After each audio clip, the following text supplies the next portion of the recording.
मंत्री साहब, इस प्लेन को रोकिए, ये प्लेन क्रैश कर जाएगा। अरे बच्चे, ये क्या बोल रहा है तू? मंत्री साहब, मैं सही कह रहा हूँ, इसका एक इंजन खराब है। चेक करो जल्दी, क्या ये बच्चा सही कह रहा है? अगर जल्द से जल्द इस प्लेन को नहीं रोका गया तो सब मारे जाएंगे। बेटा, अगर ऐसा है तो तुम सही कह रहे हो। जब एक 11 साल के कचरा बिनने वाले लड़के ने एयरपोर्ट पर चिल्लाकर बड़े बड़े मंत्री वीआईपीज के साथ 300 यात्रियों की जान बचाने की कोशिश की तो किसी ने उसकी बात नहीं सुनी। लेकिन जब सच्चाई सामने आई तो पूरा देश हैरान रह गया। ये लड़का कौन था और उसे कैसे पता चला कि प्लेन में खराबी है? सुबह के 6 बजे थे। राजधानी इंटरनेशनल हवाई अड्डे पर हमेशा की तरह रौनक थी।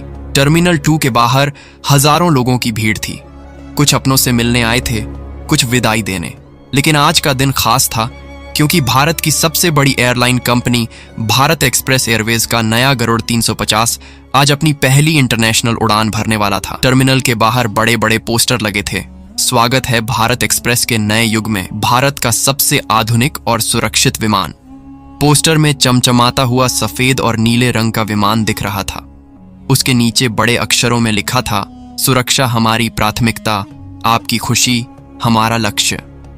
लेकिन इस चकाचौंध के ठीक पीछे टर्मिनल के कूड़े के ढेर के पास 11 साल का अर्जुन अपनी छोटी सी प्लास्टिक की बोतल और कागज के टुकड़े बीन रहा था। उसके कपड़े फटे और मैले थे, चेहरे पर धूल की परतें जमी हुई थीं। पैरों में पुराने फटे चप्पल थे जिनका तला लगभग निकल चुका था। लेकिन उसकी आंखों में एक अलग सी चमक थी। वह सिर्फ कचरा नहीं बीन रहा था, बल्कि दूर रनवे पर खड़े विमानों को बड़े ध्यान से देख रहा था। हर बार जब कोई विमान टेक ऑफ करता या लैंड करता, अर्जुन अपना काम रोककर उसकी आवाज सुनता था। अर्जुन के पास एक खास गुण था, वह विमानों की आवाज सुनकर बता सकता था कि इंजन में कोई समस्या है या नहीं। ये काबिलियत उसे अपने पिता से मिली थी, लेकिन वह अभी नहीं जानता था कि उसका पिता कौन है। 8 साल पहले की बात है। अर्जुन सिर्फ 3 साल का था जब वह अपने पिता के साथ इसी एयरपोर्ट में खो गया था। उसके पिता कैप्टन विकास मेहता भारत एक्सप्रेस एयरवेज के चीफ पायलट और इंजीनियर थे। वह इसी राजधानी इंटरनेशनल हवाई अड्डे के मालिक भी थे। उस दिन वह अर्जुन को एयरपोर्ट घुमाने लाए थे। देखो बेटा, कैप्टन विकास ने छोटे अर्जुन को गोद में उठाकर विमान दिखाया था। यह इंजन है, यह विमान का दिल है। जब यह सही तरीके से काम करता है तो एक खास आवाज निकालता है,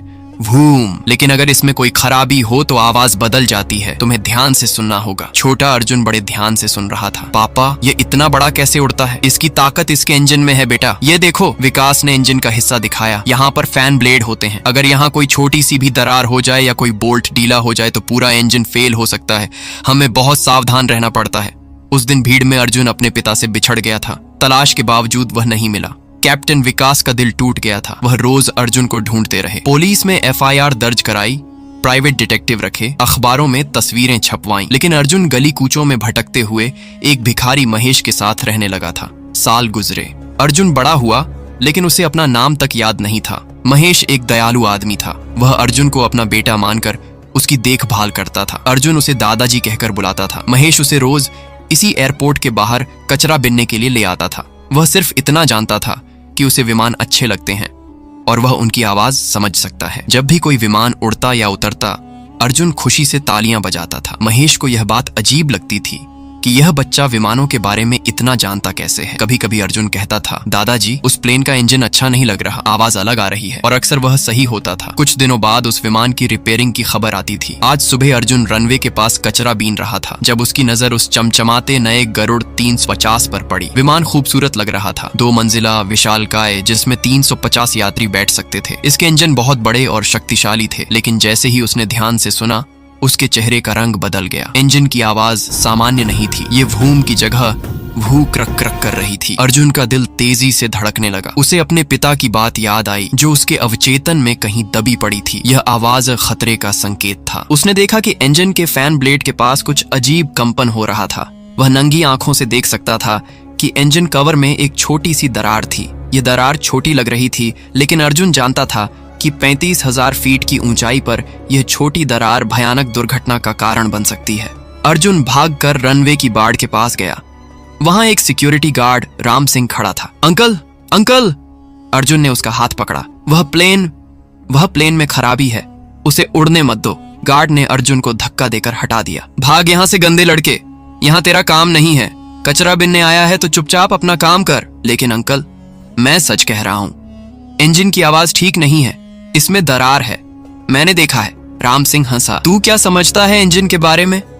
यहाँ बड़े बड़े इंजीनियर हैं, सैकड़ों करोड़ का विमान है। तू 11 साल का बच्चा उन्हें सिखाएगा? चल भाग, वरना पुलिस को बुला दूंगा। अर्जुन की आंखों में आंसू आ गए। अंकल प्लीज, आप एक बार चेक तो कर लो। मैं झूठ नहीं बोल रहा, उसमें बहुत लोग बैठेंगे, सब मर जाएंगे। लेकिन राम सिंह ने उसकी बात नहीं सुनी। वह अपने मोबाइल पर गेम खेलने लगा। अर्जुन हार नहीं मानने वाला था। वह जानता था कि इस विमान में कुछ गड़बड़ है। वह दौड़कर मुख्य टर्मिनल की तरफ गया। रास्ते में उसे एक सफाई कर्मचारी सुनील मिला, जो उसे पहचानता था। अर्जुन बेटे, इतनी जल्दी में कहाँ जा रहा हो? सुनील अंकल, वो प्लेन गरुड़ 350 उसमें खराबी है, मुझे किसी को बताना है। सुनील ने अर्जुन का हाथ पकड़ा। बेटा, तू गलत जगह जा रहा है। आज बहुत बड़े लोग आए हैं, मंत्री जी भी आने वाले हैं, तू वहां नहीं जा सकता। सिक्योरिटी तुझे देखते ही पकड़ लेगी। तो फिर मैं क्या करूं अंकल? मैं सच कह रहा हूं, प्लेन में इंजन की समस्या है।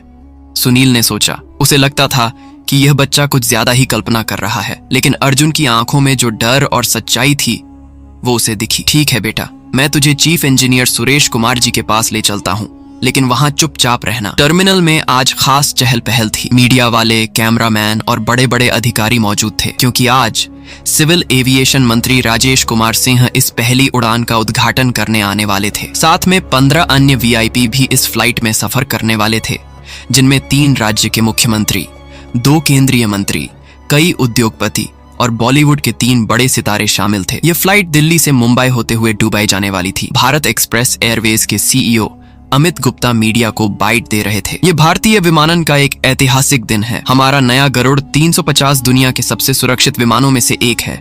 इसकी हर जांच हो चुकी है। यह मेड इन इंडिया का बेहतरीन उदाहरण है। कैमरा फ्लैश कर रहे थे। रिपोर्टर सवाल पूछ रहे थे। सर, इस विमान की खासियत क्या है? देखिए, यह विमान पूरी तरह से भारतीय टेक्नोलॉजी से बना है। इसके इंजन में आधुनिक टेक है। यह 900 किमी प्रति घंटे की रफ्तार से उड़ सकता है। सबसे बड़ी बात यह है कि इसमें AI बेस्ड सेफ्टी सिस्टम लगा है, जो हर सेकंड विमान की जांच करता रहता है। लेकिन सच्चाई यह थी कि इस विमान की जल्दबाजी में तैयारी हुई थी।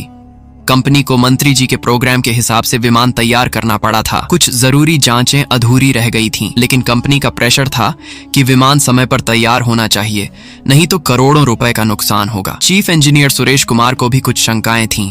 वह पिछले 25 सालों से एविएशन इंडस्ट्री में काम कर रहा था। उसका अनुभव कह रहा था कि कुछ गड़बड़ है। उसने सीईओ अमित गुप्ता से कहा था, सर, मुझे लगता है हमें एक दिन और रुकना चाहिए। कुछ टेस्ट बाकी हैं, खासकर इंजन के फैन ब्लेड की जांच अधूरी है। लेकिन अमित गुप्ता ने उसकी बात नहीं सुनी थी। देखिए सुरेश जी, मंत्री जी आ रहे हैं, मीडिया का पूरा सेटअप हो गया है, हमने करोड़ों रुपए इस इवेंट पर खर्च किए हैं, अब प्रोग्राम कैंसिल नहीं हो सकता, आप ज्यादा टेंशन न लें, यह विमान पूरी तरह सेफ है। सुरेश कुमार चुप हो गया था। उसे अपनी नौकरी की चिंता थी। वह जानता था कि अगर उसने ज्यादा जिद की तो उसे निकाल दिया जाएगा, लेकिन उसका दिल कह रहा था कि कुछ गलत है। इसी वक्त सुनील अर्जुन को लेकर सुरेश कुमार के पास आया। सर, ये बच्चा कह रहा है कि प्लेन में कोई खराबी है। सुरेश कुमार ने अर्जुन को देखा, एक गंदा, मैला कुचैला बच्चा। उसने हंसकर कहा, अरे भाई, यह बच्चा है, इसे क्या पता विमान के बारे में। लेकिन अर्जुन आगे बढ़ा। उसकी आंखें चमक रही थीं। अंकल, मैंने देखा है, गरुड़ 350 के राइट इंजन में दरार है, फैन ब्लेड के पास, और इंजन से अजीब आवाज आ रही है। सुरेश कुमार का चेहरा गंभीर हो गया। ये बच्चा टेक्निकल टर्म्स का इस्तेमाल कर रहा था। फैन ब्लेड के बारे में कैसे पता? तुम्हें ये सब कैसे पता? मुझे पता है अंकल, मैं रोज यहाँ आता हूँ, प्लेन देखता हूँ, इनकी आवाज सुनता हूँ। जब इंजन ठीक होता है तो वूम आवाज होती है, लेकिन उसमें क्रक क्रक आवाज आ रही है। ये खराब है। सुरेश कुमार का दिल धक्के से रह गया। वह जानता था कि क्रैकिंग साउंड का मतलब क्या होता है। तुमने कहाँ सीखा ये सब? अर्जुन ने सिर हिलाया। मुझे याद नहीं, बस पता है। सुरेश कुमार की शंकाएं और भी बढ़ गईं। उसने तुरंत अपनी टीम को बुलाया। राज, प्रदीप, तुम लोग तुरंत गरुड़ 350 के राइट इंजन को चेक करो, खासकर फैन ब्लेड को देखो। लेकिन सर, हमने तो कल ही चेक किया था। मैंने कहा है तो करो, जल्दी करो। इंजीनियर्स की टीम विमान की तरफ गई। 20 मिनट बाद वे वापस आए। उनके चेहरे पीले थे। सर, बच्चा सही कह रहा था, राइट इंजन के फैन ब्लेड में हेयरलाइन क्रैक है, ये बहुत खतरनाक है। सुरेश कुमार के होश उड़ गए। क्या? ये कैसे हो सकता है? कल तो सब ठीक था। सर, लगता है रात के वक्त ग्राउंड टेस्टिंग के दौरान ये क्रैक डेवलप हुई है। अगर ये विमान उड़ता तो हाई एल्टीट्यूड पर प्रेशर के कारण ये क्रैक बढ़ जाती और पूरा इंजन ब्लास्ट हो जाता। सुरेश कुमार अर्जुन के पास आया। उसकी आंखों में आंसू थे। बेटे, तुमने हम सबकी जान बचाई है, तुम्हें कैसे पता चला? अर्जुन ने मासूमियत से कहा, अंकल, मुझे नहीं पता, बस आवाज से लगा। पापा कहते थे कि इंजन की आवाज बहुत कुछ बता देती है। सुरेश कुमार भागा हुआ अमित गुप्ता के पास गया। सर, गरुड़ 350 उड़ नहीं सकता, इंजन में क्रैक है। अमित गुप्ता का चेहरा लाल हो गया। क्या बकवास कर रहे हो? मंत्री जी 10 मिनट में आने वाले हैं, सब तैयारी हो गई है। सर, मैं सच कह रहा हूँ, अगर ये विमान उड़ा तो क्रैश हो जाएगा, 350 लोग मारे जाएंगे। ये सब तुम्हारा वहम है, विमान बिल्कुल ठीक है। सर, एक 11 साल के बच्चे ने हमें बताया और हमने चेक किया है, क्रैक कंफर्म है। अमित गुप्ता हैरान रह गया। कौन सा बच्चा? सुरेश कुमार ने अर्जुन को बुलाया। अमित गुप्ता ने अर्जुन को देखा, एक छोटा सा मैला कुचैला लड़का। ये जोक है क्या? इस गंदे बच्चे की बात पर तुम विमान कैंसिल करने को कह रहे हो? इसी वक्त बाहर सायरन्स की आवाज आई। मंत्री जी का कॉन्वॉय आ गया था। 15 काली चमचमाती SUVs, police escorts, black cat commandos का पूरा सेटअप। मीडिया हड़बड़ाहट में अपने कैमरा सेटअप करने लगा। अमित गुप्ता ने सुरेश कुमार से कहा, देखो अब कुछ नहीं हो सकता, प्रोग्राम होगा, विमान उड़ेगा, ये फाइनल है। लेकिन अर्जुन ये सब सुन रहा था। उसे समझ आ गया कि ये लोग उसकी बात नहीं मानने वाले। उसका दिल धड़क रहा था। उसे लगा जैसे कोई बुरा सपना हो। उसने देखा कि मंत्री जी और उनके साथ आए VIP लोग टर्मिनल में आ रहे हैं। सबके चेहरों पर खुशी है। वे सभी उस गरुड़ 350 में सवार होने वाले हैं जो उड़ने के बाद क्रैश हो जाएगा। अर्जुन का दम घुटने लगा। वह भागा हुआ बाहर आया। वहां उसे महेश मिला जो उसे ढूंढ रहा था। अर्जुन बेटा, कहाँ गया था? मैं तुझे ढूंढ रहा था। दादाजी, वो प्लेन गरुड़ 350, उसमें बड़े बड़े लोग बैठेंगे, मंत्री जी भी, लेकिन उसका इंजन खराब है, सब मर जाएंगे। महेश ने अर्जुन को गले लगाया। बेटा, तू ये सब क्यों सोचता है? यहाँ बड़े बड़े इंजीनियर हैं, वे गलत थोड़ी करेंगे। नहीं दादाजी, मैंने बताया है इंजीनियर अंकल को, उन्होंने चेक भी किया, लेकिन बड़े साहब नहीं मान रहे। महेश समझ गया कि अर्जुन परेशान है। तो फिर हम क्या कर सकते हैं बेटा? अर्जुन की आंखों में एक अजीब सा डिटर्मिनेशन आया। दादाजी, मुझे वहां जाना है, मंत्री जी से मिलना है। नहीं बेटा, वहां बहुत सिक्योरिटी है, तुझे अंदर नहीं जाने देंगे, तो मैं बाहर से ही चिल्लाऊंगा जब तक वे नहीं सुनेंगे। अर्जुन महेश का हाथ छोड़कर टर्मिनल की तरफ दौड़ा। महेश भी उसके पीछे दौड़ा। अर्जुन रुक, वापस आ। टर्मिनल के अंदर मंत्री राजेश कुमार सिंह का स्वागत हो रहा था। उनके गले में फूलों की माला पड़ी। मीडिया उनसे सवाल पूछ रहा था। मंत्री जी, यह गरुड़ 350 भारतीय विमानन के लिए कितना महत्वपूर्ण है? देखिए, यह मेक इन इंडिया का सबसे अच्छा उदाहरण है। हमारे देश के इंजीनियर्स ने इसे बनाया है। ये दुनिया के सबसे एडवांस्ड विमानों में से एक है। अमित गुप्ता भी खुश था। उसे लग रहा था कि सब कुछ प्लान के अनुसार हो रहा है। सुरेश कुमार एक कोने में चुपचाप खड़ा था। उसका दिल बार बार कह रहा था कि यह गलत है, लेकिन वह कुछ नहीं कर सकता था। अचानक बाहर से एक तेज आवाज आई। मंत्री जी, रुक जाइए, प्लेन उड़ाने मत दीजिए। यह अर्जुन की आवाज थी। उसने टर्मिनल के बाहर से पूरी ताकत से चिल्लाया था। अंदर सबने सुना। मंत्री जी ने पूछा, यह कौन चिल्ला रहा है? सिक्योरिटी चीफ ने रेडियो पर पूछा। कोई बच्चा है सर, हैंडल कर रहे हैं। बाहर 2 सिक्योरिटी गार्ड्स अर्जुन को पकड़ने के लिए दौड़े, लेकिन अर्जुन फुर्तीला था। वह इधर उधर भागकर बच रहा था। मंत्री जी, गरुड़ 350 का इंजन खराब है, सब लोग मर जाएंगे, प्लीज रुक जाइए। अंदर मंत्री जी परेशान हो गए। ये कैसी आवाज आ रही है? कोई बच्चा परेशान कर रहा है। अमित गुप्ता घबरा गया। सर, कोई पागल बच्चा है, आप टेंशन न लें, अभी हैंडल हो जाएगा। लेकिन सुरेश कुमार को लगा कि यह अर्जुन की आवाज है। वह जानता था कि वह बच्चा सच कह रहा है। उसने हिम्मत जुटाई। सर, 1 मिनट रुकिए, यह बच्चा सच कह रहा है। अमित गुप्ता गुस्से से बोला, तुम चुप रहो, मंत्री जी को परेशान न करो। बाहर अर्जुन अभी भी चिल्ला रहा था। अब कुछ लोग उसके आसपास जमा हो गए थे। यह क्या कह रहा है? कोई पागल लड़का है, इसे पकड़ो कोई। लेकिन महेश ने अर्जुन को बचाया। यह मेरा पोता है, यह पागल नहीं है, यह सच कह रहा है। कुछ लोगों ने महेश से पूछा, क्या बात है, यह क्यों चिल्ला रहा है? महेश ने कहा, यह कहता है कि विमान में खराबी है, इंजन ठीक नहीं है। लोग हैरान हुए। एक छोटा बच्चा इंजन के बारे में कैसे जान सकता है? इसी वक्त कुछ एयरपोर्ट एम्प्लॉइज भी वहां आए। उनमें सुनील भी था। अरे, ये तो वही बच्चा है जो सुरेश सर के पास गया था। क्या बात है? ये बच्चा सच कह रहा है। इसने बताया था कि गरुड़ 350 के इंजन में क्रैक है। सुरेश सर ने चेक कराया तो सच में क्रैक मिली। ये बात सुनकर भीड़ में हलचल मच गई। क्या इसने सच में क्रैक डिटेक्ट की? हाँ, लेकिन CEO साहब नहीं मान रहे। अरे, ये तो बहुत गंभीर बात है, अगर क्रैक है तो विमान क्रैश हो जाएगा। अब भीड़ बढ़ने लगी। लोग चिल्लाने लगे, विमान रोको, बच्चा सच कह रहा है, मंत्री जी को बताओ। ये आवाजें अंदर तक पहुंची। मंत्री जी परेशान हो गए। यह क्या हो रहा है? बाहर इतना शोर क्यों है? मीडिया वाले भी सतर्क हो गए। कुछ कैमरामैन बाहर की तरफ गए। उन्होंने देखा कि एक छोटा सा बच्चा बार बार चिल्ला रहा है और भीड़ उसकी सुन रही है। एक रिपोर्टर ने अर्जुन के पास जाकर माइक लगाया। बेटा, तुम क्या कह रहे हो? विमान में क्या खराबी है? अर्जुन ने सांस लेकर कहा, दीदी, गरुड़ 350 के राइट इंजन में क्रैक है, फैन ब्लेड के पास। अगर यह उड़ेगा तो क्रैश हो जाएगा, सभी लोग मर जाएंगे। रिपोर्टर हैरान रह गई। तुम्हें कैसे पता? मैंने आवाज सुनी है, क्रक क्रक आवाज आ रही है। ये अच्छी नहीं है। रिपोर्टर ने तुरंत अपने कैमरामैन को इशारा किया। ये ब्रेकिंग न्यूज थी। ये 11 साल का बच्चा क्लेम कर रहा है कि गरुड़ 395 में टेक्निकल फॉल्ट है। इसके अनुसार इंजन में क्रैक है। ये न्यूज तुरंत लाइव टीवी पर आ गई। अंदर टर्मिनल में भी टीवी स्क्रीन पर ये न्यूज दिखी। मंत्री जी ने देखा, ये क्या हो रहा है? ये बच्चा कौन है? अमित गुप्ता की सांस फूलने लगी। सर, ये कोई कॉन्स्पिरेसी है, विरोधी पार्टी की चाल है। हमारे प्रोग्राम को बर्बाद करने के लिए इस बच्चे को भेजा है। लेकिन सुरेश कुमार आगे आया। नहीं सर, ये बच्चा सच कह रहा है। मैंने खुद चेक कराया है। इंजन में हेयरलाइन क्रैक है। मंत्री जी का चेहरा गंभीर हो गया। क्या आप कंफर्म कर रहे हैं? जी सर, ये बच्चा हमें बताने आया था। पहले हमने इसकी बात नहीं सुनी, लेकिन जब चेक किया तो क्रैक मिली। अमित गुप्ता घबरा गया। सर, ये सब कंफ्यूजन है। विमान बिल्कुल सेफ है। मंत्री जी गुस्से से बोले, तुम लोग क्या कर रहे हो? अगर विमान में फॉल्ट है तो मुझे पहले क्यों नहीं बताया? सुरेश कुमार ने कहा, सर मैंने बताना चाहा, लेकिन सर ये सब एग्जैजरेशन है। अमित गुप्ता ने बीच में कहा। बाहर अब मीडिया का पूरा सर्कस लग गया था। ज्यादा कैमरा आ गए थे। अर्जुन को घेर कर सवाल पूछे जा रहे थे। बेटा, तुमने इंजीनियरिंग कहाँ से सीखी? अर्जुन ने मासूमियत से कहा, मुझे नहीं पता, बस आवाज से लगता है। तुम्हारे मम्मी पापा क्या करते हैं? मुझे याद नहीं, मैं खो गया था। महेश ने बताया, यह 8 साल से मेरे साथ है। इसे अपने माँ बाप याद नहीं, लेकिन ये प्लेन्स के बारे में बहुत जानता है। एक experienced aviation journalist Ramesh Sharma भी वहाँ पहुंचा। उसे 20 साल का अनुभव था। उसने अर्जुन से पूछा, बेटे तुम एग्जैक्टली कहाँ क्रैक देखी? अर्जुन ने डिटेल्ड बताया, राइट इंजन के फैन ब्लेड हाउसिंग में, कंप्रेसर सेक्शन के पास। रमेश हैरान रह गया। ये टेक्निकल टर्म्स एक 11 साल का कचरा बिनने वाला लड़का कैसे जानता है? तुमने ये कैसे आइडेंटिफाई की? आवाज से। नॉर्मल में वहूम होती है, लेकिन क्रैक है तो क्रक क्रक होती है, एयर लीक हो जाता है। रमेश को समझ आ गया कि यह बच्चा जो कह रहा है वो टेक्निकली सही है। रमेश ने अपने कॉन्टैक्ट्स यूज किए। उसने directly DGCA, directorate general of civil aviation के ऑफिशियल्स को कॉल किया। सर, यहाँ एक सीरियस सिचुएशन है। एक बच्चा क्लेम कर रहा है कि गरुड़ 350 में इंजन क्रैक है और चीफ इंजीनियर भी कंफर्म कर रहा है। DGCA का अधिकारी चौंक गया। क्या कह रहे हो? हमें तुरंत डिटेल्स चाहिए। इधर अंदर टर्मिनल में तनाव बढ़ रहा था। मंत्री जी ने अमित गुप्ता से कड़े शब्दों में कहा, अगर 1% भी चांस है कि विमान अनसेफ है तो मैं उसमें नहीं बैठूंगा और न ही किसी को बैठने दूंगा। अमित गुप्ता की नौकरी खतरे में थी। अगर प्रोग्राम कैंसिल हुआ तो कंपनी का करोड़ों का नुकसान होगा। सर प्लीज ट्रस्ट मी, ये बच्चा कंफ्यूजन क्रिएट कर रहा है। लेकिन अब मंत्री जी का धैर्य समाप्त हो गया। मुझे तुरंत डिटेल्ड टेक्निकल रिपोर्ट चाहिए, अभी के अभी।